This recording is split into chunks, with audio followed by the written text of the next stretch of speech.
ভারতের রাজস্থানের জয়পুর সেইখানে থাকে রোশনি নামের একটা মেয়ে, বয়স মাত্র 21 বছর।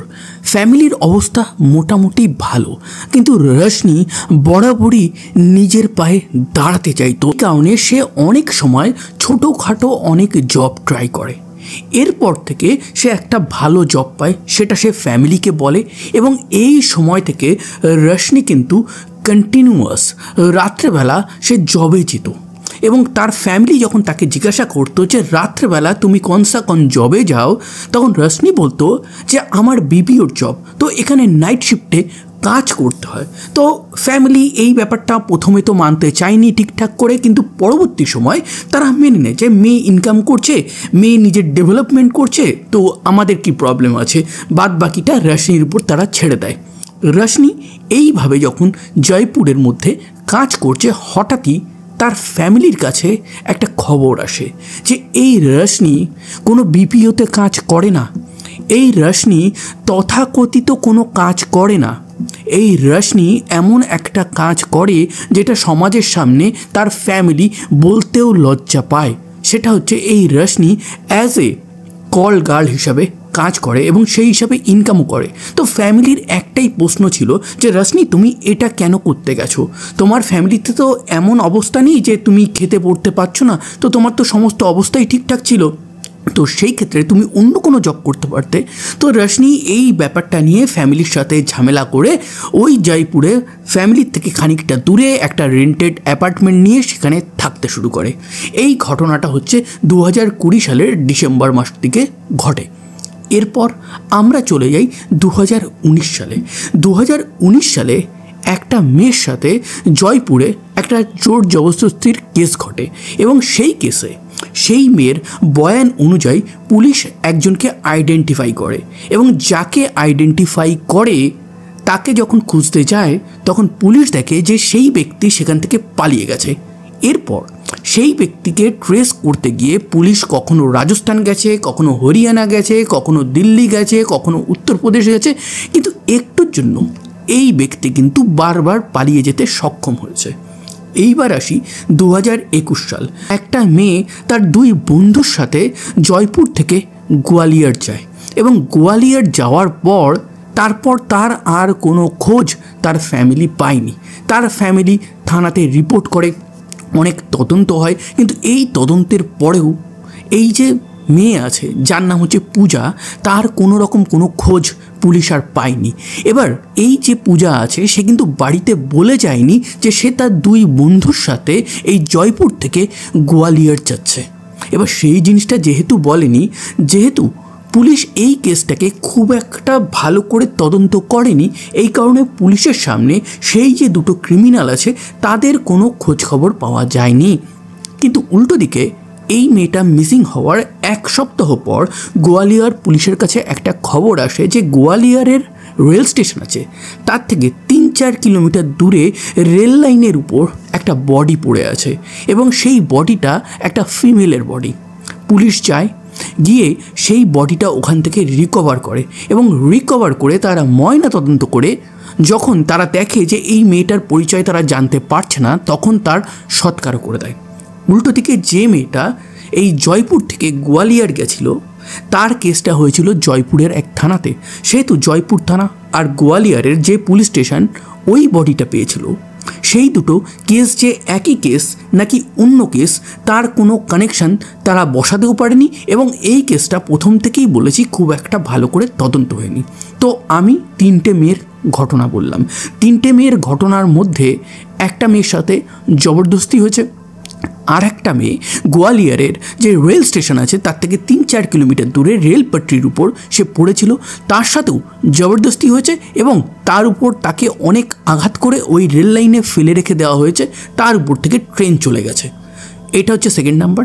এবং তৃতীয় নাম্বার, রোশনি বলে যে মেয়েটা, সে জয়পুরে থাকে এবং জয়পুরে থাকাকালীনই তার ফ্যামিলির অবস্থা ভালো থাকলেও সে কিন্তু নানান রকম অপকর্মের মধ্যে নিজেকে ঢুকিয়ে নেয়। এবার রোশনির জীবনে আর একটা ফাড়া আসতে চলেছে, সেটা হচ্ছে হঠাৎই তার কাছে তার ফ্যামিলির ফোন আসে সে তো খুশি হয়ে যায় যে আমার ফ্যামিলির মেম্বাররা আমাকে ফোন করেছে, তারা হয়তো অ্যাকসেপ্ট করে নিয়েছে ব্যাপারটা।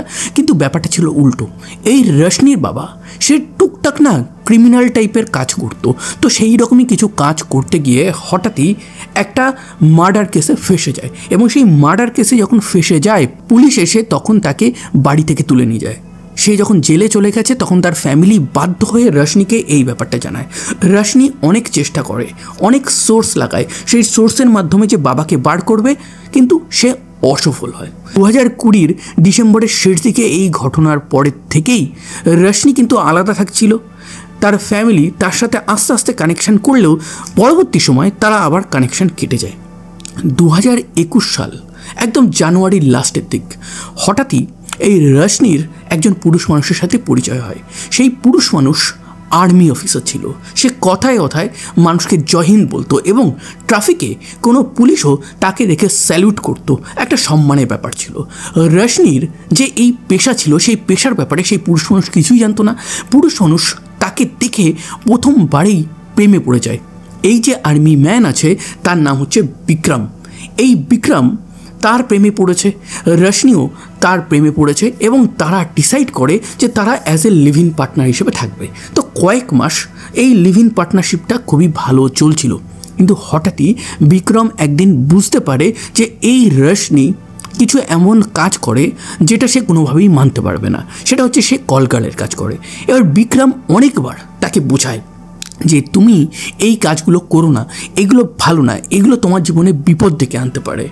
রশনি তখন বলে যে আমার বাবা জেলে আছে, তাকে জেল থেকে ছাড়াতে হবে, সেই কারণে আমার টাকা চাই। আমি তোমার সাথে সম্পর্কের পর এই সমস্ত কিছু ছেড়ে দেব ভেবেছিলাম, কিন্তু বাবার দিকে তাকিয়ে আমি এই জিনিসগুলো ছাড়তে পারছি না। তখন বিক্রম বলে আমি আর্মিতে কাজ করি, আমার আর্মিতে কিছু সোর্স আছে, পুলিশেও কিছু সোর্স আছে, তো তোমার বাবার বেইলের যে ব্যবস্থা আছে সেটা আমি করে দেবো, কিন্তু তার জন্য বেশ একটা ভালো অ্যামাউন্ট লাগবে। আমি তো আর্মিতে কাজ করছি, আমি তো এখন পেনশনও পাবো না বা পেনশন তুলতেও পারবো না, আমার রিটায়ারমেন্টের অনেক দেরি আছে, এবং আমার যে সেভিংস আছে সেই সেভিংসও খুব একটা নেই। আমার উত্তরপ্রদেশে যে গ্রাম আছে সেইখানে আমি গ্রামের ডেভেলপমেন্টের জন্য সেখানে একটা স্কুল তৈরি করার জন্য আমার সমস্ত টাকা দিয়ে দিয়েছি। রশনি তো এই কথাটা শুনে তার আরও প্রেমে পড়ে যায়। এইবার রশনি বলে যে কয়েকদিন ওয়েট করো, আমি টাকা ফাঁকার ব্যবস্থা করছি।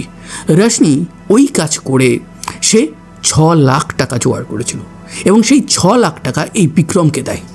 এই বিক্রম বলে যে ঠিক আছে, আমি ভালো আইনজীবী খুঁজছি, এবং তার সাথে সাথে আমার কিছু সোর্স লাগিয়ে আমি তোমার বাবাকে জেল থেকে বার করার ব্যবস্থা করছি। 1 মাস 1.5 মাস চলে যায়। এর মাঝেই হয় কি, এই বিক্রম আর রশনির মাঝে প্রচণ্ড ঝামেলা শুরু হয়ে যায়। বিক্রম তাকে ছেড়ে চলে যায়, বলে যে তুমি যদি এই কাজ না ছাড়ো তাহলে আমি তোমার সাথে সম্পর্কটাই রাখবো না। বিক্রম চলে গেছে। বিক্রম চলে যাওয়ার ঠিক 5 থেকে 6 দিন পর একটা অদ্ভুত ঘটনা ঘটতে চলেছিল। এই বিল্ডিংয়ের যে অ্যাপার্টমেন্টে এই রশনি থাকতো তার প্রতিবেশীরা লাস্ট 2-3 দিন ধরে বেশ কিছু পচা গন্ধ পাচ্ছিল। সেটা প্রথমে তারা ভাবছিল যে ইঁদুর মারা গেছে বা বিড়াল মারা গেছে বা এই কারণে এরকম কোনো গন্ধ বেরোচ্ছে, কিন্তু কয়েকদিন যেতে না যেতেই তারা বুঝতে পারে যে পাশের ফ্ল্যাটে যে লিভিং কাপল থাকতো তাদেরকে খুব একটা তারা দেখতে পায়নি। তারা কোথায়? তারা এই পচা গন্ধের ব্যাপারটা নিয়ে পুলিশকে ফোন করে। পুলিশ আসে। পুলিশ এসে যখন ওই ফ্ল্যাটের দরজাটা খোলা মাত্রই তারা দেখতে পায় যে বিছানার উপর একটা শরীর পড়ে আছে। সেটা একটা ফিমেল শরীর, এবং সেই শরীরটা আর কারোর না, সেটা হচ্ছে রশনির। কিন্তু রশনির যে পার্টনার ছিল সেই ব্যাপারে প্রতিবেশীরা পুলিশকে আগেই অবগত করেছিল। তো পার্টনার কোথায়? পার্টনার বিক্রমের ফোনটা সুইচ অফ। এইখানে পুলিশের সমস্ত সন্দেহ গিয়ে পড়ে এই বিক্রমের উপর। বিক্রমকে তারা ট্রাই করে ফোনে পাওয়ার, ফোনে তো পাচ্ছে না। এইবার সমস্ত যে খবরি আছে তাদেরকে খবর পাঠিয়ে দেয় যে এই রকম একটা ছেলে আছে যে আর্মিতে চাকরি করে, তো তাকে খুঁজে বার করতে হবে। এবার খবরিরা চারিদিকে খোঁজ খবর চালায়, এবং খোঁজ খবর চালানোর 1.5 মাসের মাথায় এই বিক্রমকে তারা রাজস্থানের আলওয়ার থেকে ধরে, এবং আলওয়ার থেকে যখন তাকে ধরে আনা হয়, যখন তাকে থানাতে রাখা হয় এবং কোশ্চেনিং শুরু হয়, তখন বিক্রম বলে যে আমি একটা আর্মি অফিসার, আমাকে এইভাবে আপনারা যে থানাতে বসিয়ে রেখেছেন তার জন্য আপনারা কিন্তু সাসপেন্ড হয়ে যেতে পারেন। তখন পুলিশ বলে যে দেখুন, আপনার লিভ ইন পার্টনার সে ওখানে মৃত অবস্থায়, পচে গলে অবস্থায় পড়ে আছে, আর আপনাকে খুঁজেই পাচ্ছি না, আপনার ফোনটা সুইচ অফ, তাহলে আমরা কি সন্দেহ করতে পারি না? তখন বিক্রম বলে যে ঠিক আছে, যা কোশ্চেন করার আছে করুন। এই ঘটনা ঘটার 4-5 দিন আগেই আমি রশনির ফ্ল্যাট থেকে বেরিয়ে গেছিলাম। কেন জানেন? এই রশনি কিছু অবৈধ কাজ করতো, সে অ্যাজ এ কল গার্ল হিসেবে কাজ করতো। তো সেই কারণে আমি তার সাথে সম্পর্কটা রাখবো না ভেবেছিলাম। সে প্রথমে কিন্তু আমাকে বলেনি যে সে এই কাজ করে। যদি সে এই কাজ করে, এই জিনিসটা প্রথমেই আমাকে বলে দিত, তাহলে কিন্তু আমি কোনোভাবেই তার সাথে সম্পর্ক রাখতাম না। আমি একটা রেপুটেটেড আর্মি ম্যান, একটা আর্মি ম্যান এরকম কারোর সাথে প্রেম ভালোবাসা করছে, এটা মানায় না। তো এই রকম নানান কথা যখন পুলিশের সামনে সে বলছে, তখন পুলিশ একটা কথাই বলছে, আচ্ছা আপনি বাড়ি থেকে চলে গেছিলেন, কিন্তু আপনার ফোনটা সুইচ অফ কেন ছিল? তখন বিক্রম বলছে তার সাথে রাগারাগি হয়েছিল, সে বারবার ফোন করছিল, ঠিক সেই কারণেই আমি ফোনটা সুইচ অফ করে রেখেছিলাম। তখন সে বলে যে আচ্ছা আপনি আর্মিতে কোন ব্যাটালিয়ান, কোথায় পোস্টিং আছে? তখন বিক্রম একদম চুপ। তখন সে বলে যে আমার আর্মিতে কিছু প্রবলেম চলছে কোড অফ কন্ডাক্টে, তো এই কারণে সিকিউরিটি মেজারের কিছু ব্যাপার আছে, আমি আপনাদেরকে বলতে পারবো না আমি কোন ব্যাটালিয়ান এবং কোথায় পোস্টিং আছে। তো সে মেনলি ইশারা করছিল সে আর্মির কোনো সিক্রেট সার্ভিসে, কোনো সিক্রেট মিশনে কাজ করছে। এই কারণে সে তার লোকেশন বা কোথায় পোস্টিং আছে, কি পদে আছে, এইগুলো সে কিছুই বলতে পারবে না। কিন্তু পুলিশ ভাবছে যে আমরা তো একটা ক্রাইম ইনভেস্টিগেট করছি, সেটা তো আমাদের অধিকার আছে, তো সেই ক্ষেত্রে আমরা আর্মিকে তো জিজ্ঞাসা করতে পারি। তো আর্মির কাছে এই বিক্রমের ডিটেল পাঠানো হয়, অ্যান্ড আর্মির থেকে একদিন পরেই খবর চলে আসে যে তাদের কোনো ব্যাটালিয়ানে, কোনো ফোর্সে কোনোভাবেই এই ব্যক্তি চাকরি করে না। পুলিশ তখন তার সামনে গিয়ে বলে যে ফেক আর্মি ম্যান বিক্রম, তোমার ভান্ডা ফুটে গেছে, তুমি যে কথাগুলো এতক্ষণে বলছিলে সেগুলো আমরা কনফার্ম হয়ে গেছি, তুমি কোনো আর্মি ম্যান না, তুমি কে? তুমি খুনি। তখন বিক্রম আবারও নানান কিছু বলতে থাকে, কিন্তু পুলিশের কিছু স্পেশাল টেকনিক আছে, সেটা আমরা কম বেশি সবাই জানি। সেই টেকনিক দেওয়ার পর এই বিক্রম ভেঙে পড়ে, এবং বিক্রম ভেঙে পড়ার পর পুলিশ ভেবেছিল যে রশনি মার্ডার কেসটা হয়তো এবার সলভ হয়ে গেছে। কিন্তু এই রশনি মার্ডার কেস সলভ হতে না হতেই তারা তাদের সামনে এমন এক ব্যক্তিকে দেখবে যারা খানিকক্ষণ আগে তাকে ভেবেছিল যে আর্মি ম্যান, কিন্তু এখন যে জিনিসটা ভাববে সেটা একেবারেই একটা উল্টো জিনিস। তাহলে বিক্রম সেই দিন পুলিশ থানায় বসে পুলিশের সামনে এক্স্যাক্টলি কী বলেছিল? সে বলেছিল যে এই যে রশনি আছে, সেই রশনি আমাকে কন্টিনিউয়াস বিয়ের প্রেশার দিচ্ছিল। রশনির প্রফেশনের ব্যাপারে আমি কম বেশি প্রথম থেকেই জানতাম। আমি তাকে মিথ্যা বলেছিলাম যে আমি আর্মিতে চাকরি করি, কিন্তু আমি কোনো ফার্মিতে চাকরি করি না। আমি যেখানেই যাই সেখানেই আমি নিজেকে পরিচয় দিই as a army officer or income tax officer. তো এই দুটো জিনিস শোনার পরেই যে কোনো মানুষ আমাকে সমস্ত সুযোগ সুবিধা দিত, আমাকে সম্মান করত, এবং এই সম্মানটার খেলিয়েই আমি অনেক গেম খেলতাম। আমি আসলে একটা ম্যানিয়াক, আমার নারী শরীর ভোগ করতে প্রচণ্ড মজা হয়। তখন রশনির ব্যাপারে আরও যখন জিজ্ঞাসাবাদ করা হয়, তখন সে বলে যে রশনিকে আমি শারীরিকভাবে ভোগ করতে চেয়েছিলাম, এবং সেই ভোগ করার পরেই যখন রশনি হঠাৎ করেই আমাকে বলে যে তুমি আমাকে বিয়ে করো, আমি তোমার সাথে সংসার বসাতে চাই, তখনই ভাবি যে এর থেকে পালাতে হবে কী করে। এরপর রশনি বলে যে তার বাবা নাকি একটা মার্ডার কেসে জেলে আছে। তখন আমি ভাবি যে একে ছাড়ার আগে, এর থেকে দূরে সরার আগে এর কাছ থেকে কিছু টাকা লোটা যায় কিনা।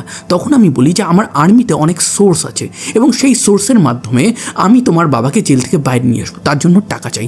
এই কারণে রশনি তার অনেক জুয়েলারি সেগুলো বেচে দেয়, বেচে দিয়ে যে ক্যাশটা হয়, তার কাছে যে সেভিংস ছিল সেই সমস্ত কিছু বরাবর আমাকে 6 লাখ টাকা দেয়।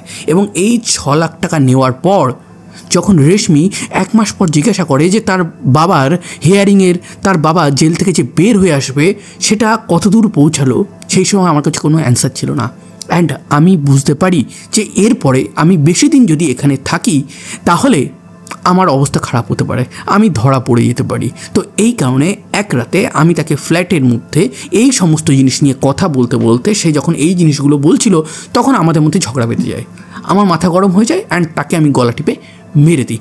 মেরে দেওয়ার পর আমি বুঝতে পারি যে এই বডিটা আমি যদি ফ্ল্যাট থেকে বাইরে বার করে নিয়ে যাওয়ার চেষ্টা করি তাহলে কিন্তু আশেপাশের লোক দেখে ফেলতে পারে। তো বেটার টু বি একে এখানেই রেখে আমি আমার ফোনটা সুইচ অফ করে চুপচাপ এই রাজ্য ত্যাগ করে একদম বাইরে চলে যাই। পুলিশ এই কথাটা শোনার পর একদম রীতিমতন শক হয়ে গেছে, কিন্তু শক হলেও পুলিশ এই পুরো কনভারসেশনে একটা জিনিস তারা ক্যাচ করে, সেটা হচ্ছে বিক্রম নাকি নারী শরীর ভোগ করতে ভালোবাসে, তার নাকি ডে টু ডে নতুন নতুন নারী লাগে। তার মানে তার নারী রিলেটেড আরও কোনো কেস কি আছে? পুলিশ তাকে আরেকটু খোঁচায় এবং খোঁচানোর পরেই আরও একটা কেস বেরিয়ে আসে। সেটা হচ্ছে 2019 সালে। 2019 সালে এই বিক্রম একটা মেয়ের সাথে জবরদস্তি করে তাকে ছেড়ে দেওয়ার পর সে যখন বাড়িতে গিয়ে বলে, তারা যখন থানাতে কমপ্লেন করে, তার অবয়ব সমস্ত কিছু দিয়ে এই বিক্রমের খোঁজ কিন্তু সেই আলোয়ার, যে আলোয়ার থেকে জয়পুর পুলিশ তাকে ধরেছে, তারা বুঝতে পেরে গেছিলো, তারা তাকে খুঁজছিল। কিন্তু লাস্ট 3 বছর ধরে আলোয়ার পুলিশের সামনে সে মাঝে মাঝেই এই আলোয়ারে নানান মেয়ের সাথেও সে দেখা করতে গেছে, কিন্তু পুলিশ তাকে ধরতে পারেনি। কেন? পুলিশ হয়তো ইন্টারেস্ট দেখায়নি বলেই এইরকম একটা ক্রিমিনাল সবার সামনে ঘুরে বেড়াচ্ছিল, এবং রশ্মির প্রাণটাও হয়তো যেত না যদি আলোয়ার পুলিশ একে ধরে ফেলতো ঠিক টাইমে। 2019-এর পর আসে 2021 সাল। 2021 সালে তার এক বন্ধু ছিল, সেই বন্ধুও তার মতনই, তারও নারী শরীর ভোগ করার একটা অদ্ভুত লালসা ছিল, এবং সেই লালসাতে এই বন্ধুর এক গার্লফ্রেন্ড ছিল যার নাম হচ্ছে পূজা শর্মা। এই পূজা শর্মাকে ঘুরতে যাওয়ার নাম করে তারা সোজা নিয়ে যায় জয়পুর থেকে গোয়ালিয়র স্টেশনে নামার পর তারা বলে যে এখানে কাছেই একটা পার্ক আছে, এবং সেই পার্কে যেতে গেলে শর্টকাট হচ্ছে রেল লাইনের উপর থেকে যদি যায়। তো রেল লাইনের উপর থেকে যখন যারা যাচ্ছে তখন একটা ঝোপঝাড়ের মধ্যে গিয়ে এই বিক্রম এবং তার বন্ধু এই পূজা শর্মার সাথে জবরদস্তি করে, এবং জবরদস্তি করার পর তাকে মেরে ওই রেল লাইনে শুইয়ে রেখে চলে আসে। যদিও এই কেসটা এতদিন আনসলভড ছিল, শেষমেশ এই কেসটা সলভড হলো। এরপর পুলিশ বলে যে তুমি এই যে নারীদের কি করে খুঁজতে? সে বলতো আমি অনেক ডেটিং সাইটে ফটো আইডি দিয়ে, আর্মি ম্যান দিয়ে, ইনকাম ট্যাক্স অফিসার সেজে নানান মেয়েকে নিজের কাছে আনতাম, কখনো কলগালও রাখতাম, কলগালের সাথে প্রেম করতাম। তো এইভাবে আমার মেনলি সমস্ত কিছুটা চলছিল। এর মাঝেই পুলিশ ভাবে যে এ তো অলরেডি 2টো হত্যা করেছে, আর কি কোনো হত্যা করেছে? সেই ব্যাপারে পুলিশ বেশ তাকে কোশ্চেনিং করে, কিন্তু এরপর এই বিক্রম আর একটাও কথা বাড়ায়নি। সে বলে আমি যেটুকু করেছি সেইটুকু আমি ক্লিয়ার কাট বলে দিয়েছি, এরপর আমি আর কোনো কিছু বলতে পারবো না। সেই থেকে এই বিক্রম যে চুপচাপ হলো, তারপরে আর একটা ওয়ার্ডও তার মুখ থেকে শুনতে পাওয়া যায়নি। এবং এই বিক্রম পুলিশের সামনে এটাও বলেছে, সেটা পরবর্তীকালে পুলিশ প্রেস কনফারেন্সে প্রকাশ করে, যে এই যে বিক্রম তার যে একটা ভালো ইমেজ আছে সেটা তো সে army officer, income tax officer এই নামে বানাতো। দ্বিতীয় কথা, মানুষের কাছেও সেই ইমপ্রেশনটা ক্রিয়েট করতো কিছুটা এইভাবে যে সবাইকে দেখলেই সে জয় হিন্দ বলতো। অ্যান্ড আমরা জানি যে এই জয় হিন্দ এই কথাটা স্বাধীনতা সংগ্রামীরাও ইউজ করে, আমাদের নেতা মন্ত্রীরাও ইউজ করে, অ্যান্ড আমাদের আর্মি ম্যানরাও ইউজ করে। তারা একে অপরকে গ্রিট করে, নমস্কার বলে না, তারা একে অপরকে গ্রিট করে জয় হিন্দ বলে। তো এই যে বিক্রম আছে সে সবার সামনে ভালো সাজার জন্য সবাইকে দেখা হলেই বলতো জয় হিন্দ। অ্যান্ড সে যে আর্মি ম্যান নয় এই ব্যাপারে কারও কিন্তু এক ফোঁটাও সন্দেহ হতো না, এবং এইটাকে বেস করেই সমাজের রেপুটেশন তৈরি করতো, মেয়েদেরকে নিজের জালে ফাঁসাতো, এবং এইভাবে সে দুটো মার্ডার সেটা স্বীকার করেছে, এবং নিয়ার অ্যাবাউট 100+ মেয়ের সাথে সে নানানভাবে সম্পর্ক করেছে। এর মধ্যে 50-এর অধিক মেয়ের সাথে সে কিন্তু জবরদস্তি করেছিল। তার যে এই নারী শরীর ভোগের এত লালসা আছে, সেইটার জন্য সে কিন্তু 7 বছর আগে তার নিজের বাড়ি ছেড়ে দিয়েছিল। তার বাড়িতে থাকতে ভালো লাগতো না, বাড়িতে থাকলে তো এই কাজগুলো করলে তার ফ্যামিলির লোকরাই তাকে আটকে দিত। ইভেন তার যে আর্মির ইমেজটা আছে না, সেই ইমেজটা ভালো করে মেনটেন করার জন্য সে একটা বাটি ছাড় দিত, যেমন আর্মি ম্যানরা দেয় না যে সাইড থেকে চুলগুলো ছোট থাকবে একদম, উপরটা একটু বড় থাকবে হালকা, তো ওই রকম একটা ছাড় দিত যাতে সবাই তাকে দেখে, তার কথা শুনে, এবং তার যে গ্রিড আছে জয় হিন্দ এই জিনিসটা শুনে সবাই যাতে বিশ্বাস করতে পারে সে আর্মিতে একটা বড় অফিসার পদে চাকরি করে, যাতে সে সম্মান পায় এবং কেউ যাতে তারপর কোনোভাবে কোনো রকম কিছুতে সন্দেহ না করে। এই যে ম্যানিয়াক আছে, সেই ম্যানিয়াক আপাতত জেলে আছে এবং আশা করি সমাজের নারীদের সুরক্ষার কথা ভেবেই বলছি এ যেন জেলেই থাকে। তার কারণ এর মস্তিষ্ক পুরোপুরি বিগড়ে গেছে। এ বাইরে আসলে যতই যাই হোক সে আবার ওই কাজ করা শুরু করবে। তো এই ছিল আজকের একটা very disturbing and interesting also true crime ঘটনা। তো এই রকম ঘটনা ইন স্টোরি ফরম্যাট যদি আমার কাছ থেকে শুনতে চান তাহলে অবশ্যই আমার চ্যানেলটাকে সাবস্ক্রাইব করবেন, এবং আজকের ঘটনা যদি আপনাদের ভালো লাগে তাহলে একটা লাইক করবেন, একটা কমেন্ট করবেন এবং বন্ধুদের গ্রুপে অবশ্যই শেয়ার করে দেবেন। ধন্যবাদ। আবার দেখা হবে নতুন কোনো এক ভেরি ইন্টারেস্টিং ট্রু ক্রাইম ঘটনার সাথে।